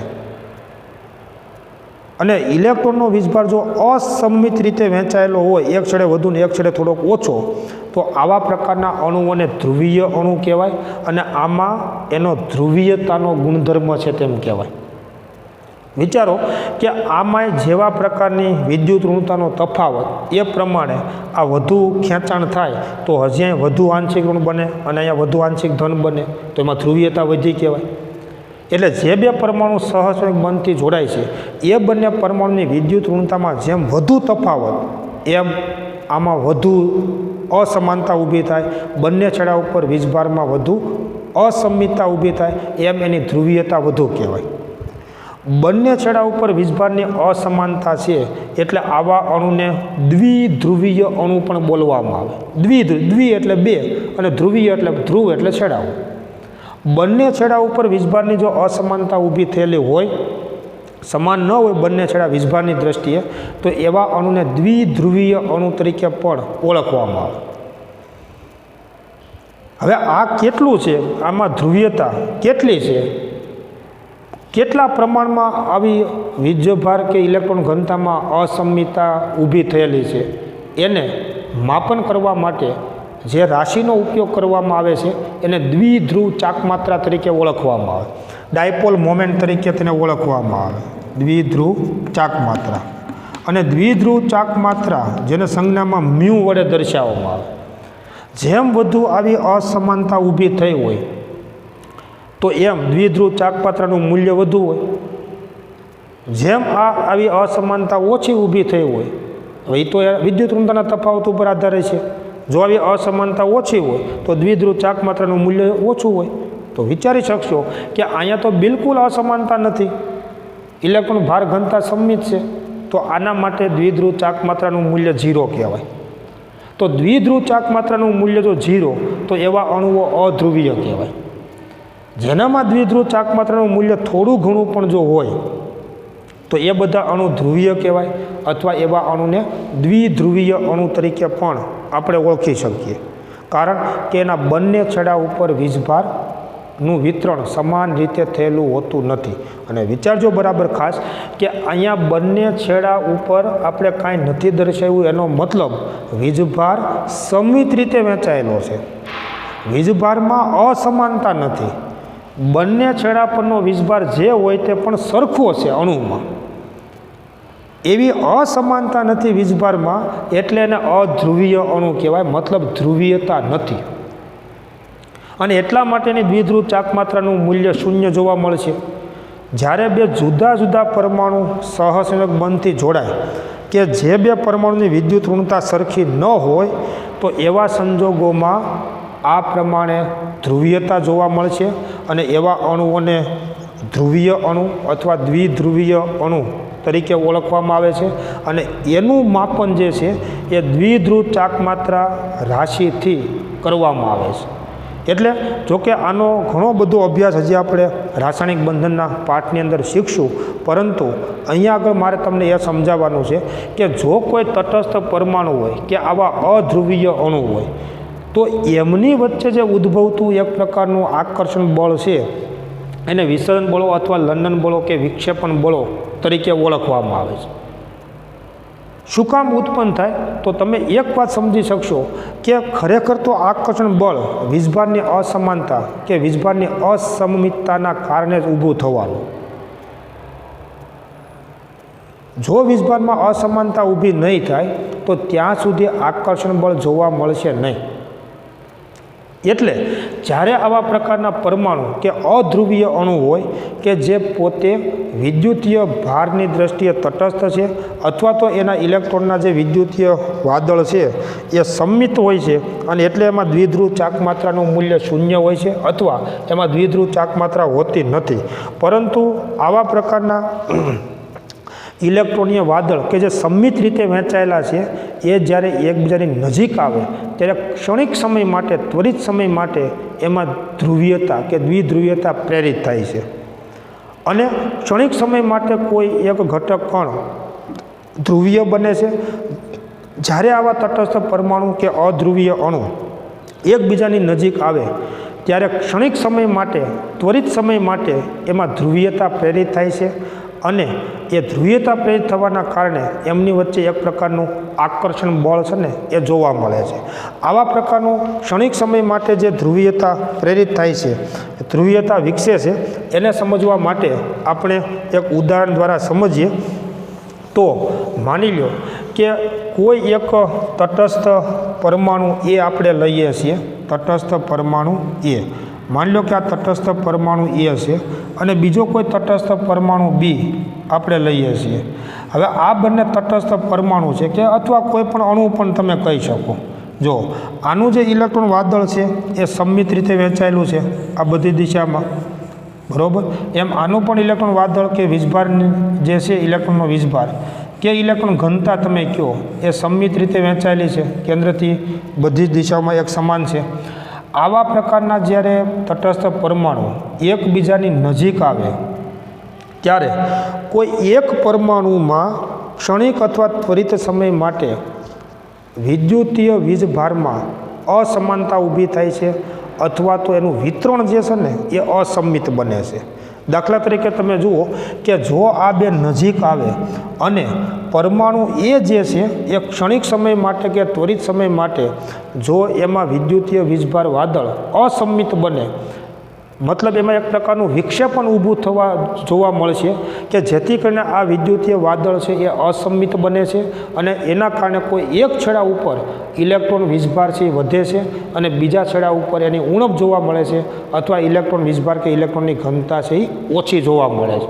આવા પ્રકારનું જે વિસર્જન જોવા મળે છે એમાં તમે વિચારો કે દાખલા કે પરમાણુ એ જે છે એમાં આ પ્રકારે ઇલેક્ટ્રોન વીજભારમાં વિસર્જન થાય છે અથવા ઇલેક્ટ્રોન વીજભાર કે એની ઘનતા છે એમાં અસમિતતા થાય છે। જો અત્યારે શું થયું તમે જુઓ કે કેન્દ્રથી આ જમણા છેડા તરફ ઇલેક્ટ્રોનની ઘનતા વધી ગઈ અને ડાબા છેડા તરફ ઇલેક્ટ્રોનની ઘનતા છે એ ઓછી થઈ। એનો મતલબ આ છેડા ઉપર વીજભાર વધ્યો અને પરમાણુના આ છેડા ઉપર વીજભાર છે એ ઘટે છે। કયા દિશામાં એટલે કે જમણી દિશામાં ઇલેક્ટ્રોન ભાર ઘનતા વધે છે અને એને દર્શાવવા માટે આવા પ્રકારની સંજ્ઞાનો ઉપયોગ કરવામાં આવે। જો આ છેડા ઉપર ઇલેક્ટ્રોન ભાર ઘનતા વધે તો આ પરમાણુનો જમણો છેડો આંશિક ઋણભાર અને ડાબા છેડે એટલે એની ઉણપ જોવા મળે, પરંતુ આની અસર છે ને એ પરમાણુ બી ઉપર જોવા મળે। જો આ છેડા ઉપર ઇલેક્ટ્રોન ઘનતા વધી હોય તો પરમાણુ બી જે છે એના પણ ઇલેક્ટ્રોન ભાર વાદળમાં વિક્ષેપ જોવા મળશે અને એમાં પણ આ પ્રમાણે ઇલેક્ટ્રોન ભાર વાદળ છે એમાં વિક્ષેપ થવાના કારણે જમણી દિશામાં ઇલેક્ટ્રોન ઘનતા વધુ જોવા મળશે અને એના ડાબા છેડા ઉપર ઇલેક્ટ્રોન ઘનતા છે એ ઓછી જોવા મળશે। આમાં પણ આ પ્રકારનું વિક્ષેપણ જોવા મળશે। જો કોઈ પણ આવા બે તટસ્થ પરમાણુ હોય તોય ભલે કે આવા પ્રકારના અધ્રુવીય અણુ હોય તોય ભલે, જ્યારે એકબીજાની નજીક આવે ત્યારે ક્ષણિક સમય માટે આ પ્રકારની ધ્રુવીયતા પ્રેરિત થાય છે અને કોઈ એક પરમાણુનું ઇલેક્ટ્રોન ભાર વાદળ એ અસમિત થવાના કારણે એની અસર નજીકના બીજા પરમાણુ ઉપર પડે છે અને એમાં પણ એનું પણ ઇલેક્ટ્રોન વાદળ છે એ અસમિત બને છે અથવા તો બંને ઘટકોમાં ધ્રુવીયતા ઊભી થાય છે, ધ્રુવીયતા વિકસે છે। જો આ છેડો ઉપર આંશિક ઋણભાર વધારે હોય અથવા ઇલેક્ટ્રોન ભાર ઘનતા વધુ હોય તો આના ઇલેક્ટ્રોન વાદળને પણ આ દિશામાં ધક્કો મારશે, કેમ કે ઇલેક્ટ્રોન વચ્ચે તો અપાકર્ષણ હોય એટલે આમાં પણ ધ્રુવીયતા પ્રેરિત થશે, જેથી કરીને અહીંયા આગળ ઋણભાર વધુ, અહીંયા એની ઉણપ, જેને આપણે એક ભાષામાં કહેવું તો આ છેડો આંશિક ઋણ અને આ દિશા છે આંશિક ધન કહેવાય, તો એમ આનો આ છેડો આંશિક ઋણ અને આ દિશાનો છેડો છે આંશિક ધન કહેવાય। આ વિરોધી વીજભાર ધરાવતા આ બંને છેડાઓ છે એમની વચ્ચે જે આકર્ષણ બળ ઉત્પન્ન થાય એને વિસરણ બળો અથવા તો લંડન બળો તરીકે પણ ઓળખવામાં આવે છે। માની લો કે આ પ્રકારનું વિસરણ જો આ દિશામાં થયું હોય તો એની અસર આના ઉપર એના કરતાં ઉલટી જોવા મળે। બુકમાં તમે આકૃતિ જોઈ શકશો। માનો કે આ ઇલેક્ટ્રોન ઘનતાનું અસમિત જે બને છે, સમિત નથી, આ સમિત કહેવાય, આ અસમિત કહેવાય। જો આ દિશામાં ઇલેક્ટ્રોન ઘનતા જો વધતી હોય તો આમાં પણ એવી અસર જોવા મળશે। દાખલા તરીકે તમે જુઓ કે એ પ્રકારનો જે પરમાણુ છે એમાં ઇલેક્ટ્રોન ઘનતા માની લો કે ડાબા છેડા તરફ વધે છે, આ છેડા તરફ જો ડાબા છેડા તરફ ઇલેક્ટ્રોન ઘનતા જો વધે આ દિશામાં તો આમાં તમે જુઓ કે ઇલેક્ટ્રોન ઘનતા ડાબા છેડા તરફ વધે છે એવા પ્રકારનું વિસરણ થાય છે, જેને સંજ્ઞામાં આમ દર્શાવી શકાય। તો આની અસર બી પરમાણુ ઉપર કેવી પડશે? તો અહીંયા ઇલેક્ટ્રોન ઘનતાની ઉણપ છે, ઇલેક્ટ્રોન વીજભારની ઉણપ છે, જે ઇલેક્ટ્રોનને આકર્ષે અને જો ઇલેક્ટ્રોનને આકર્ષે બીજા પરમાણુના ઇલેક્ટ્રોનને તો આ છેડા ઉપર એની પણ ઇલેક્ટ્રોન ઘનતા એ આપણને વધુ જોવા મળશે। આ દિશામાં અહીંયા ઇલેક્ટ્રોન ઘનતા વધુ જોવા મળશે અને એના જમણા છેડા તરફ ઉણપ છે અને આ રીતે એરો કરીને દર્શાવી શકાય। તો આમાં આ પ્રમાણે અસમિતતા ઊભી થશે અને એના કારણે આ છેડો આંશિક ધન, આ છેડો આંશિક ઋણ, તો એમ આનો આ છેડો આંશિક ઋણ, આ છેડો આંશિક ધન બનશે અને આ વિરોધી વીજભાર ધરાવતા જે છેડાઓ છે એમની વચ્ચે આકર્ષણ બળ ઉત્પન્ન થાય અને એને આ પ્રકારનું વિસરણ બળ અથવા લંડન બળ તરીકે ઓળખવામાં આવે છે। હવે આ પ્રકારનું જે આકર્ષણ બળ છે એની સૌપ્રથમ સમજૂતી ફ્રિટ્ઝ લંડન નામના વૈજ્ઞાનિકે આપેલી અને એટલા માટે એના નામ ઉપરથી તેને લંડન બળો તરીકે પણ ઓળખવામાં આવે છે. હેતુલક્ષી માટે ખાસ યાદ રાખવાનું કે આ પ્રકારની જે આકર્ષણ અથવા તો આકર્ષણ બળ જે છે એ ફ્રિટ્ઝ લંડન નામના વૈજ્ઞાનિકની સમજૂતી આપેલી છે એટલે એના નામ ઉપરથી લંડન બળો તરીકે ઓળખવામાં આવે છે. ક્ષણિક સમય માટે આ પ્રકારની ધ્રુવીયતા પ્રેરિત થાય છે અને એમની વચ્ચેનું જે આકર્ષણ પ્રકારનું જે આ બળ છે એને વિસરણ બળો અથવા વિક્ષેપણ બળો અથવા લંડન બળો તરીકે ઓળખવામાં આવે. કારણ કે ઇલેક્ટ્રોન ભાર ઘનતા છે એનું વિસર્જન થાય છે, એનું વિક્ષેપણ થાય છે અને સંમિત જે ઇલેક્ટ્રોન વાદળ હતા ને એ અસંમિત બને છે એટલે એને વિક્ષેપણ બળો અથવા વિસર્જન બળો તરીકે ઓળખવામાં આવે. ફ્રિટ્ઝ લંડન નામના વૈજ્ઞાનિકે સમજૂતી આપેલી છે એટલે એના નામ ઉપરથી તેને લંડન બળો તરીકે પણ ઓળખવામાં આવે. આ પ્રકારનું જો તટસ્થ પરમાણુ હોય તોય ભલે કે આવા અધ્રુવીય અણુ હોય તોય ભલે અને એ બંને જ્યારે નજીક આવે ત્યારે આ પ્રકારનું એક ક્ષણિક સમય માટેની એક ધ્રુવીયતા ઊભી થાય છે અને એમની વચ્ચે જે આકર્ષણ બળ ઉત્પન્ન થાય એને આ પ્રકારનું લંડન બળ અથવા વિસર્જન બળ તરીકે ઓળખવામાં આવે. માની લો કે આ બંને પરમાણુ તમે દૂર લઈ જાઓ તો પાછું હતું એમને થઈ જાય. એટલે આ પ્રકારનું આકર્ષણ બળ કાયમી નથી. વિચારજો બરાબર, કાયમી નથી. જ્યારે બે તટસ્થ પરમાણુ કે અધ્રુવીય અણુઓ નજીક આવે ત્યારે એક ક્ષણિક સમય માટે ઉદ્ભવતી કે ઊભી થતી એક ધ્રુવીયતા છે, એ કાયમી નથી અને એ આ ક્ષણિક સમય માટે ઊભી થાય છે. જ્યાં સુધી એકબીજાની નજીક આવશે ને 4.5 એંગસ્ટ્રોમ કે એના કરતાં ઓછા અંતરે હશે ત્યારે આ પ્રકારની ધ્રુવીયતા ઊભી થાય છે અને એ ફ્રિટ્ઝ લંડન નામના વૈજ્ઞાનિકે સમજાવેલું એટલે એના નામ ઉપરથી તેને લંડન બળ તરીકે પણ એને ઓળખવામાં આવે છે. આ બળ હંમેશા આકર્ષણ પ્રકારનું હોય છે અને સ્વાભાવિક છે કે આની વચ્ચે તો આકર્ષણ જ જોવા મળશે. એટલે આ બળ હંમેશા આકર્ષણ પ્રકારનું હોય છે અને આ પ્રકારના આકર્ષણ બળને તોડવા માટે પણ જે કંઈ ઉર્જા આપવી પડે એને પારસ્પરિક ક્રિયા ઉર્જા તરીકે ઓળખવામાં આવે. અને તમે સમજી શકશો કે જેમ આ બંને વચ્ચેનું અંતર હજી જેમ નજીક આવશે ને એમ આ આકર્ષણ બળ વધશે, કેમ કે વધુ અસમાનતા ઊભી થશે. જો અંતર થોડુંક દૂર હશે તો આ અસમાનતા ઘટશે અને આકર્ષણ બળ ઘટશે. એટલે આમ તો કોઈ પણ આવી પારસ્પરિક ક્રિયા ઉર્જા જે છે ને એ હંમેશા અંતરના વ્યસ્ત પ્રમાણમાં હોય. લંડન બળ અથવા તો વિસર્જન બળ જે છે એની પારસ્પરિક ક્રિયા ઉર્જા કેટલી હોય તો પારસ્પરિક ક્રિયા ઉર્જા જે છે ને તે બંને કણો વચ્ચેના અંતરના 6 વ્યસ્ત પ્રમાણમાં હોય. જ્યાં r એટલે બંને કણો વચ્ચેનું અંતર છે. બંને કણો વચ્ચેનું જે આકર્ષણ બળ છે એના માટે એને તોડવા માટે જે ઉર્જા આપવી પડે એને પારસ્પરિક ક્રિયા ઉર્જા કહેવામાં આવે. અને કેટલી હોય તો બંને કણો વચ્ચેના અંતરના 6 વ્યસ્ત પ્રમાણમાં હોય. એટલે કે પારસ્પરિક ક્રિયા ઉર્જા ઇઝ પ્રોપોર્શનલ ટુ 1/r⁶, જ્યાં r એટલે બંને કણો વચ્ચેનું અંતર દર્શાવે છે. આ પ્રકારના જે વિસર્જન બળો અથવા તો જેને આપણે લંડન બળો તરીકે આપણે ઓળખીએ છીએ એ ખાસ કરીને 4.5 એંગસ્ટ્રોમ અંતર સુધી અથવા તો આશરે જેને આપણે કહી શકીએ કે 500 pm અંતર સુધી પ્રવર્તે છે.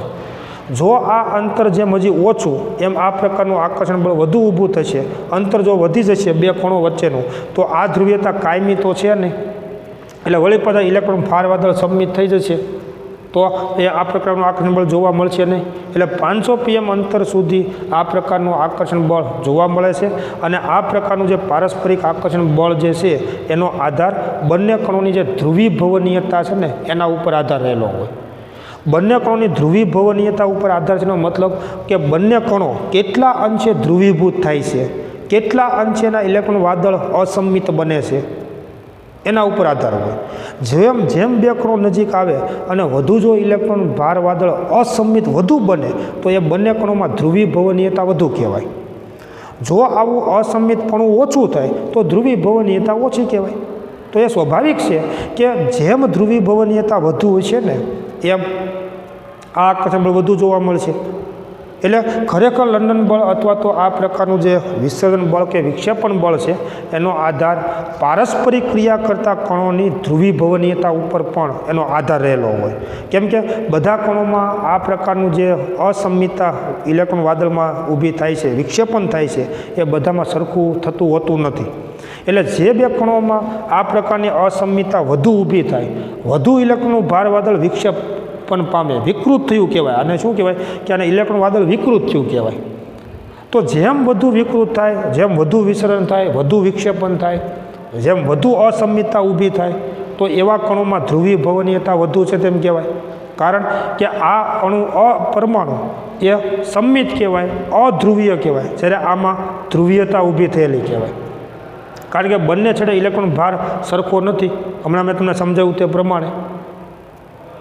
તો આ એક ક્ષણિક અસર છે, અને જો બે કણો દૂર જાય તો વળી પાછા ઇલેક્ટ્રોન વાદળ સંમિત થઈ જશે, અર્થાત એમાં આ પ્રકારનું આકર્ષણ બળ જોવા મળશે નહીં. એટલે જ્યારે કોઈ પણ આવા તટસ્થ પરમાણુ કે કોઈ પણ આવા અધ્રુવીય અણુઓ જ્યારે નજીક આવે ને, ત્યારે આ પ્રકારનું આકર્ષણ બળ ઉત્પન્ન થાય છે, જે કણોને જકડી રાખવા માટે જવાબદાર બને છે. અને એટલે તમે મિત્રો વિચારો કે કોઈ એક બંધ પાત્રમાં તમે H2 વાયુ ભરો, અથવા Cl2 ભરો, અથવા નાઇટ્રોજન કે ઓક્સિજન વાયુ ભરો, બંધ પાત્રમાં તમે ભરો છો, એનો મતલબ તમે એને નજીક લાવવાનો પ્રયાસ કરો છો. આમાં તમે કોઈ પણ Cl2, O2 કે N2 વાયુ ભરો તમે, અને બહારથી દબાણ આપો તો અણુઓ નજીક આવશે, અને અણુઓ નજીક આવવાથી આવી ધ્રુવીયતા ઊભી થશે, આકર્ષણ બળ ઉત્પન્ન થશે, અને એટલા માટે વાયુનું રૂપાંતર પ્રવાહી, અને પ્રવાહીનું રૂપાંતર અંતે ઘનમાં પણ થઈ શકે. વિચારી શકો છો તમે? આપણે જાણીએ છીએ કે બંધ પાત્રમાં દબાણ હેઠળ કોઈ પણ વાયુ ભરીએ તો શા માટે વાયુનું રૂપાંતર પ્રવાહીમાં થઈ જાય છે? કારણ કે એના અણુઓ વચ્ચે એક પ્રકારનું વાંદરવાલ આકર્ષણ બળ ઊભું કરતા હોય. પછી જેવા અણુ, જો આવા અણુ હોય, આ પ્રકારના ઘટક કણ તરીકે તટસ્થ પરમાણુ કે અધ્રુવીય અણુ હોય, તો આ પ્રકારનું એક આકર્ષણ બળ ઉત્પન્ન થશે, જેને લંડન બળ અથવા વિસર્જન બળ અથવા તો વિક્ષેપણ બળ તરીકે ઓળખવામાં આવે.